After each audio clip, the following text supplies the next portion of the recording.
师徒关系。玉米在床上的努力没有白费，房事也是这样，一分耕耘一分收获。玉米有了，玉米没有说，但是感觉到自己的体内发生了变化，是史无前例的。这种变化不只是多了一些什么，而是全面的、深刻的，具有了脱胎换骨的性质。玉米很安心了，在郭巧巧的面前突然多了一份气势。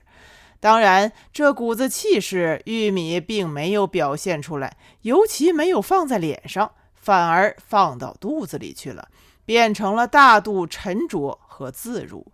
等孩子生下来了，玉米是不会再在郭巧巧的面前委屈自己的了。就算郭嘉兴给他撑腰也是这样，同样是郭嘉兴的种，他郭嘉兴没有理由近一个远一个，香一个臭一个，没这个说法。孩子抱在手上，那就由不得他们了，怎么说母以子贵的呢？现在的问题反而是玉秀，对玉秀，玉米倒是要好好考察一番的。他到底拥护哪一边，站在哪一边，这是一个立场的问题，关系到他自己的前程和命运。玉米还是要做到仁至义尽。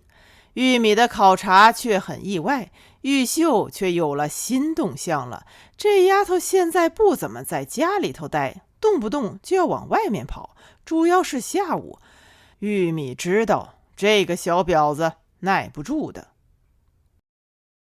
观察了一些日子，看出眉目来了。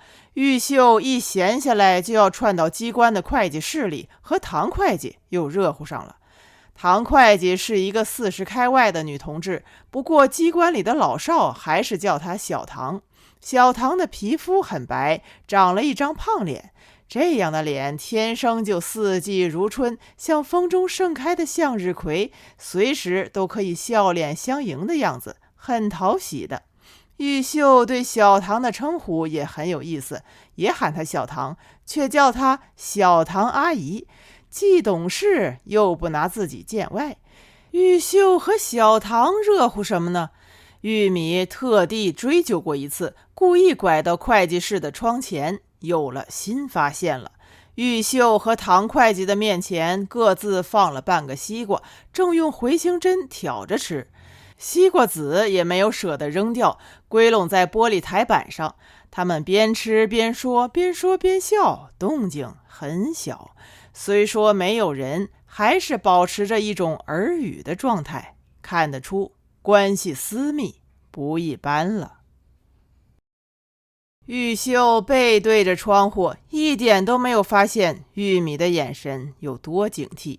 还是唐会计先看见窗外的玉米了，立即站起身，笑着对玉米说：“郭师娘，吃西瓜。”西瓜都已经吃得差不多了，唐会计这样说显然是一句客套话了。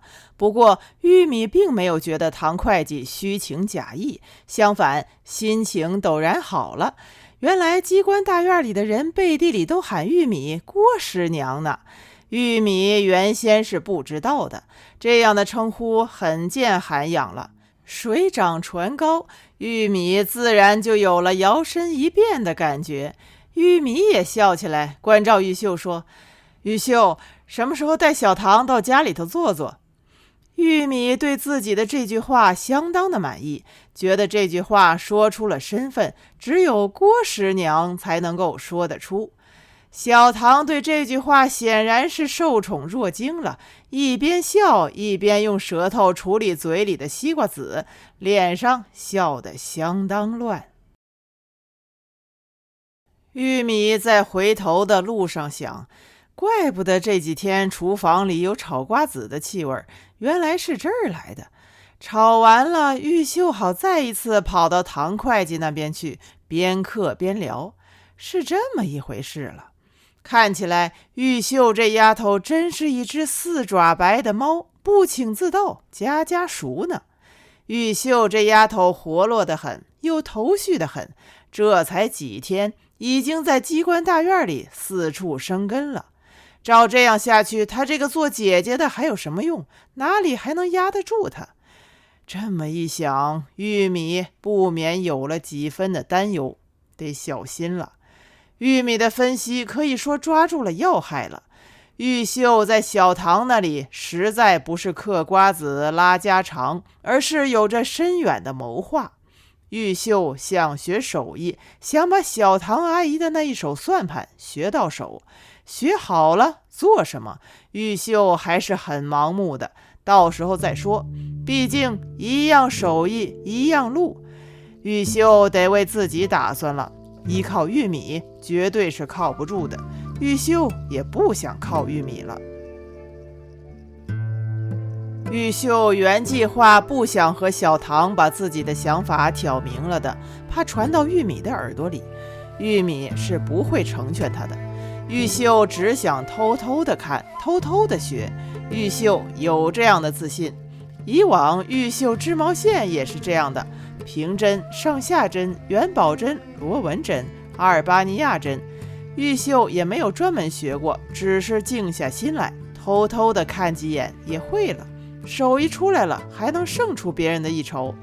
玉秀的心头有这份灵，手头也有这份的巧。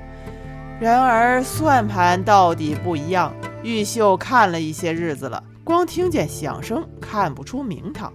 没想到小唐却主动对玉秀开口了。这一天，小唐突然说：“玉秀，我教你打算盘玩吧。”玉秀吃了一惊，没想到小唐说出这样的话，脱口说：“我这么笨，哪里学得上？学了也没用。”小唐笑笑说：“就当替我解解闷吧。”玉秀这才学了。玉秀并不贪，打算先学好加减、乘除，放一放再说。玉秀算术上的乘除还没有过关呢，不过小唐阿姨都说了，加减法足够了，除法连她自己都不会，用不着的。小唐阿姨说，加上一些，减掉一些，会计就是那么一回事。玉秀听出来了，小唐这样说，说明他对玉秀的想法心里头是有数的，他不说破，玉秀自己就更没有必要说破了。玉秀学得相当好，进度特别的快。说起来，玉秀读3年级的时候，算术老师还教过几天算盘。老师在黑板上挂了一只很大的毛算盘，玉秀听了1节课，没兴趣，交头接耳了。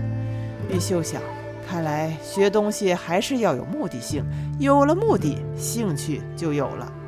小唐发现玉秀这丫头的确聪明，记性好，胶水一样粘得住东西，就说口诀蛮复杂的，几天的功夫，玉秀都记牢了，比小唐当初快多了。小唐直夸玉秀，玉秀说，还不是师傅教得好。碰上好徒弟，师傅的积极性有时候恐怕比徒弟还要高些。